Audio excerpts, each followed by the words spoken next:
बिस्मिल्लाहिर्रहमानिर्रहीम। Welcome back dear students. आज हम सेकेंड ईयर फिज़िक्स का थर्ड लेक्चर स्टार्ट करने जा रहे हैं, जो कि है कूलम्स लॉ। सेकेंड लेक्चर में कूलम्स लॉ का हमने introduction, statement, mathematical form, dependence of K और परमिटिविटी तक स्टडी कर लिया था। आज के इस लेक्चर में हम vector form of Coulomb's law study करेंगे, रिलेटिव परमिटिविटी स्टडी करेंगे, effect of medium and limitation of Coulomb's law. ये मेरे आज के ऑब्जेक्टिव है लेक्चर के हमारे।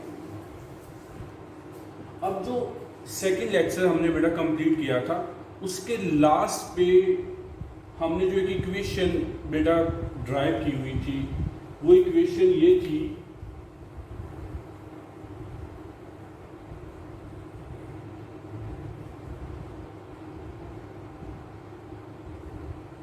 वो इक्वेशन थी बेटा। क्योंकि हम एक्चुअली स्टडी कर रहे हैं बेटा इस फोर्स को, कूलम फोर्स को बेटा हम स्टडी कर रहे हैं। फोर्स एक वेक्टर क्वांटिटी है, तो इसलिए हमें इसको कंप्लीट डिस्क्राइब करने के लिए मैग्नीट्यूड और डायरेक्शन की जरूरत होती है। अब यहां तक जो हमने सेकंड लेक्चर में स्टडी किया था, ये था बेटा उस फोर्स का मैग्नीट्यूड। आज हम क्या स्टडी करने जा रहे हैं कि इसको हम डायरेक्टिव बेटा करने जा रहे हैं, जिसको बोला जाता है vector form of Coulomb's law. अगर हम इस इक्वेशन को बेटा देखें तो इसमें ये जो के है बेटा, ये कांस्टेंट है, इलेक्ट्रोस्टैटिक कांस्टेंट। ये जो बेटा चार्ज Q1 Q2 है, ये स्केलर क्वांटिटीज हैं। अब सिर्फ R बेटा हमारे पास है डिस्प्लेसमेंट। अब जो डिस्प्लेसमेंट है वो वेक्टर क्वांटिटी है, तो इसमें अब जो R है हमारे पास, वो यूनिट वेक्टर का डिस्प्लेसमेंट होगा। यहाँ पर ये बेटा हम इसको यूज करेंगे कि F, अब ये इक्वेशन क्या बनेगी हमारे पास, K Q1 Q2 over R²। ये बेटा यूनिट वेक्टर बन जाएगा R, इसमें बेटा यूनिट वेक्टर R आएगा, क्योंकि डिस्प्लेसमेंट बेटा यहाँ पर ये R है जो कि वेक्टर क्वांटिटी है इस इक्वेशन में, तो हमारे पास R ही हमारे पास क्या आ जाएगा, इसका यूनिट वेक्टर की फॉर्म में आएगा, और यहाँ पर बेटा ये वेक्टर साइन आएगा। ओके, अब हम बेटा ये देखते हैं, आपको मैंने सेकेंड लेक्चर के शुरू में बताया था कि जो कूलम फोर्स है ये म्यूचुअल फोर्स है। म्यूचुअल फोर्स से मुराद ये होता है बेटा कि जितनी फोर्स ये चार्ज Q1 Q2 पे अप्लाई करेगा, उतना ही फोर्स Q2 चार्ज Q1 पे अप्लाई करेगा। इन चार्ज का मैग्नीट्यूड जो भी है, ये बेटा जो फोर्स अप्लाई करेंगे वो म्यूचुअल फोर्स अप्लाई होगा। अब देखो, जैसा कि ये चार्ज Q1 है, ये बेटा Q2 पे फोर्स अप्लाई कर रहा है, तो इसकी डायरेक्शन बेटा इधर होगी। इसे बोलेंगे F21, मतलब चार्ज Q2 पे अप्लाई होने वाला force due to charge Q1, इसे क्या बोलेंगे, F21। और ये बेटा इसका क्या होगा, यूनिट वेक्टर 21 आगे, क्योंकि ये इसी डायरेक्शन में डिस्प्लेस होगा ना बेटा, तो ये 21 बन गया।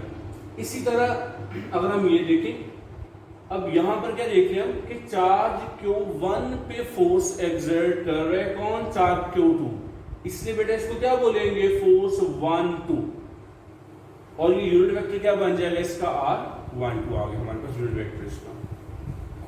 ये मैंने यहां पे लिख दिया हुआ है। F21 क्या है, is the force exerted on Q2 by Q1, और F12 बेटे क्या है, is the force exerted on Q1 by Q2। अब अगर हम बेटा इस ये जो डायग्राम है, फिगर की तरफ अगर हम देखें बेटा इसमें, तो हम इसको कैसे वेक्टोरियल फॉर्म में लिख सकते हैं। जैसे कि ये इक्वेशन है बेटा, अगर आपने इसको लिखना हो तो ये फॉर्मूला बेटा जैसा आपको बताया कि ये हमने जब वेक्टर फॉर्म में लिखना है, तो ये बेटा आ जाएगा हमारे पास इक्वेशन, और साथ में क्या आ जाएगा, R21। इसी तरह अगर आपने इस फोर्स को बेटा रिप्रेजेंट करना है, तो उसके लिए बेटा क्या लिखेंगे, फोर्स 1 2, और बेटा ये इक्वेशन आ जाएगी जो आपने प्रूव की हुई है लेक्चर 2 में, और साथ बेटा क्या आ जाएगा, उसकी डायरेक्शन। ये बेटा जो फोर्स है ये क्या चीज शो कर रहा है बेटा, उस फोर्स का मैग्नीट्यूड, और ये क्या शो कर रहा है, उस फोर्स का डायरेक्शन। इसी तरह ये फोर्स 1 2 है बेटा, ये वाला चीज क्या शो कर रहा है, ये इस 1 2 का मैग्नीट्यूड है और ये उसका डायरेक्शन आ गया। अब यहां पर ये बेटा मैंने लिख दिया हुआ है कि Q1 क्या है, यूनिट वेक्टर है, directed from Q1 to Q2। और बेटा Q1 क्या हमारे पास, ये जो है Q2 से Q1 की तरफ जो डायरेक्टेड है यूनिट वेक्टर वो है। ओके, अब इस फिगर से बेटा हम ये रिजल्ट लेते हैं कि R जो बेटा ये आपने यूनिट वेक्टर लिया हुआ है 2 1, इसकी डायरेक्शन क्या है, राइट साइड की तरफ। R बेटा 1 2 क्या है, लेफ्ट साइड की तरफ। हम देखें बेटा कि ये मैग्नीट्यूड में बराबर है, क्योंकि मैंने आपको सेकंड लेक्चर के शुरू में भी बताया, तो बेटा इस लेक्चर के स्टार्ट में भी आपको मैंने बताया है कि ये म्यूचुअल फोर्स अप्लाई करते हैं। इसलिए बेटा जितना फोर्स ये Q1 Q2 पे अप्लाई कर रहा है उतना ही फोर्स Q2 Q1 पे अप्लाई कर रहा है। तो जाहिर बात है बेटा अगर सेम फोर्स अप्लाई हो रहा है तो उनकी जो डायरेक्शन है बेटा, मैग्नीट्यूड है वो भी सेम आएगा। मैग्नीट्यूड सेम होगा लेकिन डायरेक्शन क्या होगी, ऑपोजिट होगी, जो कि जैसे कि ये हमने लिख लिया होगा। इस फिगर से बेटा क्या पता चल रहा है, R21 इधर है और R12 इधर है, मैग्नीट्यूड में बराबर है लेकिन डायरेक्शन में क्या है बेटा, ऑपोजिट। ये मैंने यहाँ पे लिख दिया होगा कि ये दोनों बेटा मैग्नीट्यूड में बराबर हैं और नेगेटिव साइन क्या शो कर रहा है कि ये डायरेक्शन में क्या है, ऑपोजिट है। कि अगर बेटा हम ये जो वैल्यू है R21 का वैल्यू क्या है बेटा, -R12, अगर बेटा ये वैल्यू हम इक्वेशन 1 में पुट कर दें, देखो ये बेटा इक्वेशन 1 है हमारे पास। अगर बेटा आप ये वाला वैल्यू इस इक्वेशन में पुट करें, यहाँ पर R21 की जगह पर क्या पुट करोगे बेटा, तो ये इक्वेशन ही आ जाएगा हमारे पास। क्या बनेगा ये 1/4 एप्सिलॉन नॉट 4/एप्सिलॉन not Q1 Q2 over R square into बेटा क्या आ जाएगा, नेगेटिव इनटू R12 आएगा यूनिट वेक्टर हमारे पास। इसी तरह हम इसको बेटा अगर रीअरेंज करें तो ये जो नेगेटिव साइन है बेटा वो यहाँ पर आपने ले आए और ये बेटा इक्वेशन बन गई हमारे पास। अब यहाँ पर बेटा देखो जो ये वाला वैल्यू है हमारे पास, ये वाली बेटा जो इक्वेशन यहाँ तक ये जो है ये बेटा किसके इक्वल है, देखो ये वाली इक्वेशन वही है जो आपने सेकंड इक्वेशन का बेटा नाम दिया हुआ है, ये वाली इक्वेशन ये है। तो हम क्या इसकी जगह पर बेटा ये वैल्यू पुट कर सकते हैं और ये सेकंड इक्वेशन किसके इक्वल है, F12 के इक्वल। तो बेटा मैंने क्या किया यहाँ पर इस इक्वेशन की जगह पर बेटा ये 1 2 के इक्वल है फोर्स, तो बेटा मैंने वो फोर्स पुट कर दिया यहाँ पर 1 नेगेटिव साइन बेटा एज इट आ गया हमारे पास। और ये बेटा हमारे पास जो इक्वेशन बेटा बनी है ये क्या शो कर रहा है कि columns law is according with the Newton third law of motion. बेटा थर्ड लॉ ऑफ मोशन में क्या होता है, एक्शन रिएक्शन पेयर। और उसमें बेटा हमने क्या देखा था कि जो मासेस होते हैं बेटा वो जो फोर्स एक्ट होती है बेटा वो डिफरेंट मासेस पे एक्ट हो रही होती है। इसमें भी ऐसा ही है, इसमें बेटा क्या एक्शन रिएक्शन पेयर इसमें भी है कि अगर ये चार्ज इस पे होगा तो ये इस पे अप्लाई करेगा, इसे बेटा एक्शन रिएक्शन पेयर बोला जाता है। और दूसरा ये फोर्स दो डिफरेंट चार्जेस पे अप्लाई होती है, जैसा कि बेटा आपने न्यूटन थर्ड लॉ में देखा था वो जो एक्शन रिएक्शन क्या होता है बेटा डिफरेंट बॉडीज पे होता है, इसी तरह बेटा यहाँ पर भी डिफरेंट चार्जेस पे ये अप्लाई होता है। और उसके बाद हम बेटा देखते हैं रिलेटिव परमिटिविटी का। जो बेटा सेकंड लेक्चर था उसमें मैंने आपको परमिटिविटी का आइडिया दिया था कि परमिटिविटी क्या होता है। परमिटिविटी बेटा होता है कि दो चार्जेस के दरमियान जो मीडियम होता है उस मीडियम की प्रॉपर्टी को बेटा हमने परमिटिविटी का नाम दिया था। और उसका जो सिंबल था बेटा सिंबॉलिकली हमने उसको क्या नाम दिया था, एप्सिलॉन का बेटा हमने उसको नाम दिया था। उस मीडियम की प्रॉपर्टी को सिंबल आपने एप्सिलॉन का दिया हुआ था। अब हम बेटा यहाँ पर देखते हैं कि जो अगर हमारे पास जैसा मैंने आपको सेकंड लेक्चर में बताया था ये बेटा दो चार्जेस हैं, इन दो चार्जेस के दरमियान अगर मीडियम बेटा एयर है तो क्या होगा, ये मैक्सिमम फोर्स अप्लाई करेंगे। फॉर एग्जांपल बेटा अगर यहाँ से 100 लाइंस निकल रही हैं तो 100 लाइंस को कैप्चर कर रही हैं, क्योंकि इन दोनों में मीडियम क्या है बेटा, वैक्यूम है, एयर है। वैसे हम एयर बेटा क्या लेते हैं लेकिन एयर में बेटा मॉलिक्यूल्स भी होते हैं, तो इसलिए क्या होता है कि ये एक दूसरे पे बेटा क्या होते हैं 100 लाइन से बेटा इसको कैप्चर कर रहे हैं। अच्छा, अब अगर हम इसके दरमियान कोई बेटा मटेरियल, ये बेटा मटेरियल आ गया हमारे पास, अब अगर हम इनके दरमियान देखो ये बेटा मटेरियल रख लिया है, अब क्या हो रहा है इसमें, यहां से बेटा अभी 100 लाइंस निकल रही हैं लेकिन यहां तक 100 लाइंस नहीं पहुंच रही। तो ये बेटा जो प्रॉपर्टी होती है मीडियम की, इसको बोला जाता है परमिटिविटी। अब यहां पर बेटा हमने जो ये जो रिलेटिव परमिटिविटी लेनी है, ये एक्चुअली बेटा होता है परमिटिविटी ऑफ अ मीडियम, उसको बेटा आपने कंपेयर करना होता है टू परमिटिविटी ऑफ वैक्यूम।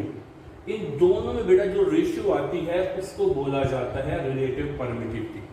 फिर से बेटा मैं रिपीट कर रहा हूं इसको, ये भी मैं इस पे बाद में आता हूं, पहले समझिए कि रिलेटिव परमिटिविटी होता क्या है।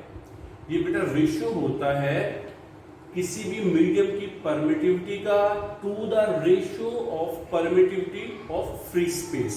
इन दोनों में रेशियो लेंगे तो बेटा वो जो वैल्यू आएगा और इसका कोई यूनिट नहीं होता, उसको बेटा क्या बोला जाएगा, रिलेटिव परमिटिविटी। अब ये जो बेटा रिलेटिव परमिटिविटी जो हमारे पास आएगा, ये हमारे पास ये बताएगा कि जो परमिटिविटी की वैल्यू है वो वैक्यूम की परमिटिविटी से कितने गुना ज्यादा है। वो हमें क्या बताएगा बेटा, वो हमें ये बताएगा फॉर एग्जांपल कि जो बेटा अगर फ्री स्पेस है, फ्री स्पेस की बेटा परमिटिविटी हमने ये ली हुई है, ये बेटा फ्री स्पेस की परमिटिविटी, इसकी वैल्यू बेटा ये है। अब जो रिलेटिव परमिटिविटी आएगा वो बेटा हमें क्या बताएगा, जैसा कि हम वाटर की बेटा रिलेटिव परमिटिविटी की बात कर ले, जो आपकी बुक की साइड टेबल पे देखो, एक बेटा वो आपने याद भी करना, उसमें से एमसीक्यूज भी बेटा आते हैं जिसमें उन्होंने रिलेटिव परमिटिविटी दी हुई है, और वो सारी की सारी जो रिलेटिव परमिटिविटी है वो कैसे निकाली है उन्होंने बेटा इसी तरह से निकाली हुई है। फॉर एग्जांपल हम चाहते हैं कि अगर हम इन दोनों के दरमियान हम वाटर प्लेस करें, मीडियम बेटा वाटर डाइलेक्ट्रिक, तो हम क्या करेंगे कि वो जो वाटर है बेटा, जो मीडियम आपने उसकी बेटा हम देखेंगे कि उसकी परमिटिविटी क्या है और उसको हम किससे कंपेयर कर देंगे, परमिटिविटी ऑफ फ्री स्पेस से, तो रेशियो आ जाएगी। और वो आपकी बुक पे देखो लास्ट पे दिया हुआ वो 78.5 है, जो वाटर की रिलेटिव परमिटिविटी है वो 78.5 है। उसका क्या मतलब है, उसका मतलब ये है कि वाटर की जो परमिटिविटी है वैक्यूम की परमिटिविटी से 78.5 टाइम्स ज्यादा है। इसी तरह देखो बुक पे आपको उन्होंने गिलास की भी रिलेटिव परमिटिविटी दी हुई है, तो उसका मतलब क्या होगा कि वो जो रिलेटिव परमिटिविटी आपको दी हुई है वो वैक्यूम की परमिटिविटी से कितने गुना ज्यादा है, कितने टाइम्स ज्यादा है, वो बेटे आपको दी हुई है। जैसा कि मैंने आपको एग्जांपल दिया ये वाटर के एग्जांपल का। अब देखो क्वेश्चन हम यहां पर बेटा ये भी राइज होता है कि हमें क्या जरूरत है रिलेटिव परमिटिविटी की, हम डायरेक्ट परमिटिविटी ले लें, वाटर की परमिटिविटी ले लें, ग्लास की ले लें, या दूसरे हम मटेरियल की ले लें, हमें रिलेटिव परमिटिविटी की जरूरत क्यों पेश आई है बेटा, जैसा कि वैक्यूम की परमिटिविटी की वैल्यू बहुत, ये देखो बेटा कितनी कॉम्प्लिकेटेड वैल्यू, से याद रखना बहुत मुश्किल है। इसी तरह वाटर की जो परमिटिविटी की वैल्यू होगी वो भी बेटा काफी बड़ी वैल्यू होगी, याद रखना मुश्किल है। ग्लास की भी इसी तरह बहुत कॉम्प्लिकेटेड होगी। तो फिर इसको बेटा आसान बनाने के लिए हमने इनकी रिलेटिव परमिटिविटी निकाल ली। उससे क्या होगा कि हमें ये होगा कि ये एक नंबर है और ये हमें बताएगा कि इतने गुना इसका वैक्यूम की परमिटिविटी से ज्यादा परमिटिविटी है, तो इसलिए बेटा हमें इसकी जरूरत पेश आई। और वैसे इस फार्मूला से हम बेटा किसी भी मटेरियल की परमिटिविटी भी निकाल सकते हैं। देखो जैसा कि मैंने फार्मूला लिखा हुआ है, ये एप्सिलॉन आर बेटा शो कर रहा है जो कि रिलेटिव परमिटिविटी है। ये बेटा मीडियम, फॉर एग्जांपल मैंने वाटर लिया हुआ है यहाँ पर, ये बेटा वाटर की जो परमिटिविटी है और इससे बेटा कंपेयर करना है अपने वैक्यूम की परमिटिविटी से। अगर हम वाटर की परमिटिविटी फाइंड करना चाहें तो देखो मैंने ये बेटा फार्मूला लिखा हुआ है, हम इस परमिटिविटी को बेटा फाइंड करना चाह रहे हैं। ये बेटा ऑब्जेक्ट है, हमारा ऑब्जेक्टिव है, तो बेटा इसको हम इधर रखेंगे, ये बेटा हमारे पास इस साइड पे आके मल्टीप्लाई होगा, तो ये इक्वेशन बेटा आ जाएगी हमारे पास। अब देखो इस इक्वेशन से हम वाटर की परमिटिविटी कैसे निकाल सकते हैं। ये क्या शो कर रहा है, एप्सिलॉन नॉट, ये शो कर रहा है परमिटिविटी ऑफ फ्री स्पेस को, इसकी वैल्यू हमें पता है कितनी है, 8.85 इंटू 10⁻⁻12। और ये क्या है, ये है रिलेटिव परमिटिविटी। और बुक पे देखो बेटा लास्ट पे उन्होंने वाटर की रिलेटिव परमिटिविटी दी हुई है जो कि क्या है 78.5। अब आप इसको 78.5 को बेटा एयर की परमिटिविटी से मल्टीप्लाई कर दोगे तो आपके पास किसकी परमिटिविटी आ जाएगी, वाटर की। ये बेटा इस फार्मूला की सिग्निफिकेंस है। आप किसी भी मटेरियल की परमिटिविटी निकाल सकते हैं, ये वैल्यूज आपने याद रखने हैं, उससे बेटा एमसीक्यू आ सकते हैं। ओके, अब देखिए बेटा इससे फर्क क्या आता है, ये जो परमिटिविटी है इससे होता है बेटा कि फोर्स जो है वो वीक हो जाती है। ये जो बेटा इलेक्ट्रिक फोर्स है वो वीक हो जाती है। जैसे मैंने आपको एग्जांपल दिया कि ये दो चार्जेस हैं, इनके दरमियान अब क्या है, फ्री स्पेस है। अब इसके बेटा अगर 100 लाइंस निकल रही है इसकी, तो इसको 100 लाइंस कैप्चर कर रही है, फोर्स क्या होगी, मैक्सिमम। ओके, अगर आपने इसके दरमियान ये मटेरियल रखा है, अब भी इससे 100 लाइन ही एमिट आउट हो रही है, लेकिन यहां तक 100 नहीं पहुंच रही। इसका मतलब क्या हुआ बेटा कि जब इसको 100 लाइंस इस तक नहीं पहुंच रही तो अब फोर्स इस पे क्या लग रही है, पहले से वीक फोर्स अप्लाई हो रही है, तो इलेक्ट्रोस्टैटिक फोर्स क्या हो जाती है बेटा, वो वीक हो जाती है। इसका हमें ये मिलता है कि ये जो मैंने इक्वेशन बेटा यहाँ पर ये ड्रॉ की हुई है कि जो मिनिमम वैल्यू है परमिटिविटी की वो है फ्री स्पेस की, बाकी जितनी भी वैल्यूज हैं वो उससे ज्यादा होंगी। और अगर बेटा परमिटिविटी की वैल्यू ज्यादा होती जाती है तो फोर्स क्या होगी, कम होगी, क्योंकि जो आपने इक्वेशन ये ड्राइव की हुई है इसमें परमिटिविटी का फोर्स के साथ रिलेशन इनवर्स है। अगर परमिटिविटी बढ़ रही है तो फोर्स क्या हो जाएगा बेटा, डिक्रीज हो जाएगा। अब देखो जैसे आपने अभी इंसुलेटिंग मटेरियल रखा, क्या हो गया, परमिटिविटी बढ़ गई। जब परमिटिविटी बढ़ गई बेटा तो फोर्स क्या हो जाएगी, डिक्रीज हो जाएगी। ये बेटा मैंने यहां पर शो कर दिया है कि जब वैक्यूम होगा तो फोर्स मैक्सिमम आएगा, और जब मटेरियल प्लेस करेंगे बेटा हम तो फोर्स क्या हो जाएगा, डिक्रीज हो जाएगा। अब जो बेटा ये वाली इक्वेशन है इसको मैं बाद में, पहले मैं थोड़ा सा इसको एक्सप्लेन कर दूं, फिर आपको ये समझने में आसानी होगी। ये बेटा इफेक्ट ऑफ मीडियम जो मैंने भी आपको बताया कि दो चार्जेस हैं, अगर दो चार्जेस के दरमियान हम मीडियम प्लेस करते हैं तो उससे क्या इफेक्ट आएगा। If insulating material is placed between charges the cooling force decrease by a factor. बेटा ये फैक्टर डिक्रीज हो जाएगी। देखो ये बेटा पहले जो आपने इक्वेशन पढ़ा बेटा वो ये था हमारे पास, ये है, इसमें जो सिंपल बेटा हम ये ले सकते हैं, ये किसके लिए था, ये था वैक्यूम के लिए। अगर आपने अब कोई इंसुलेटिंग मटेरियल रखा तो बेटा उसी जगह पर यहां पर क्या आ जाएगा, रिलेटिव परमिटिविटी आ जाएगी।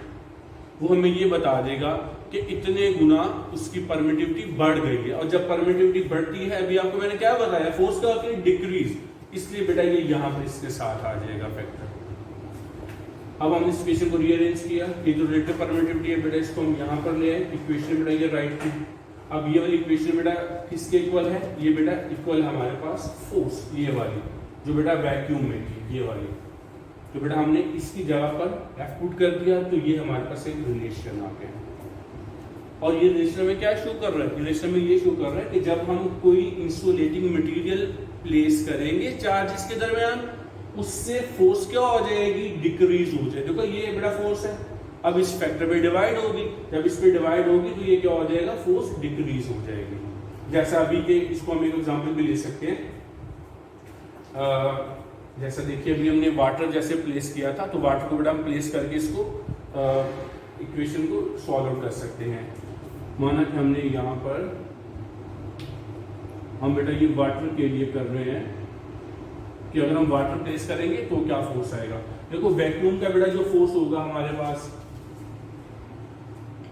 हम नीचे क्या लिख सकते हैं, ये क्या रिलेटिव परमिटिविटी, वाटर की रिलेटिव परमिटिविटी क्या है बेटा 78.5। तो बेटा देखिए जब हम ये पुट करेंगे तो ऑटोमेटिकली मीडियम प्लेस करने से, वाटर बेटा रखने से क्या हो गया, फोर्स डिक्रीज हो गई। ये बेटा इसकी सिग्निफिकेंस थी। अब बेटा देखो यहां से आपको अब ये समझना बहुत ईजी है। देखो यही वाली इक्वेशन बेटा आ गई, अगर इसको आप लेफ्ट साइड पे लेके आओगे या रिलेटिव परमिटिविटी वाला फैक्टर लेफ्ट साइड पे लेके आओगे तो ये बेटा रीअरेंज होकर ये वाली इक्वेशन बन जाएगी। और अब बेटा हम इस पे जाते हैं, रिलेटिव परमिटिविटी की बेटा ये डेफिनेशन लिखी हुई है, the ratio of force between two charges. ये बेटा दो चार्जेस हैं हमारे पास, बल्कि ये हमने रेशियो ले लिया, ये सॉरी हमने ले लिया, two charges place in air vacuum. बेटा जब आपने इनको वैक्यूम में रखा था, ठीक है, तब की जो फोर्स है उसको to the force when they are place in an insulating material. मान लिया कि अब हमने यहाँ पर इनके दरमियान जैसे ये वाटर लिया, हमने कोई वाटर बेटा प्लेस कर दिया। अब बेटा जो इनकी वैल्यू आएगी उसको क्या, इनको बेटा दोनों में हम रेशियो लेंगे, तो हमारे पास वो क्या कहलाएगा, relative permittivity. It has no unit, इसका बेटा कोई यूनिट नहीं होता क्योंकि ये सेम क्वांटिटीज में रेशियो है, इसलिए इसका कोई यूनिट नहीं है। अब कुछ लिमिटेशन बेटा हम बात कर लेते हैं, कूलम्स लॉ की लिमिटेशंस क्या हैं। नंबर 1 है बेटा apply for point charges only. बेटा कूलम्स लॉ सिर्फ पॉइंट चार्ज पे अप्लाई होता है, जो बेटा रियल चार्जेस हैं, नॉर्मल चार्जेस हैं, उन पे बेटा ये अप्लाई नहीं होता। पॉइंट चार्ज पे इसलिए बेटा अप्लाई होता है, अगर हम पॉइंट चार्ज की जगह पर रियल चार्ज प्लेस करेंगे तो क्या होगा बेटा, उससे वो एक दूसरे पे फोर्स एक्सर्ट करेंगे।